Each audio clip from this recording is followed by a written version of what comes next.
Sa pag-prepare sa schedule, now, halimbawa na yung mga changes, maghatag kag updates ila. Sa example, dito wato ka sa TBG manual na siya diri makita niyo. Then, ang mahitabo is magkuan ka sa tawag ani bali mao ni siya mong format na i-prepare mato ka diri sa my schedule mo ni format ni mong i-prepare. So example, i-prepare nimo for the whole month.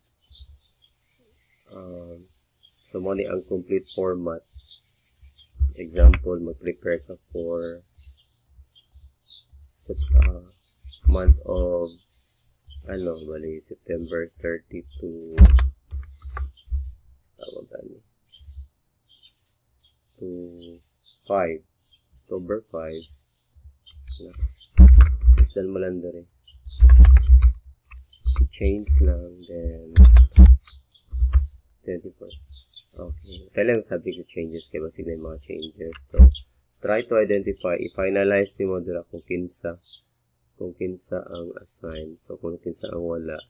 For example, kanis dito kay absent man, so try to assign kung kinsa yung mong i-assign. So i-try lang na i-balance ang ilang number of days para maano sila, kasi tawagan na para ma-distribute. Okay, so i-prepare po din mo ang dahil October na lang po until sa October 31 or until sa November 2 dere. Okay, so palihog na lang ko update. So kani one lang man siya driver. Bali ang concern lang diri is sa isang labor ang driver na naman sa Gilbert siya man ang regular. Okay, kaning mga naka-schedule diri man siya mao na ni ang ginabuhat nila kani marag wala ko may changes except kani mang tentative ni kay marag mo withdraw ang Okay, thank you.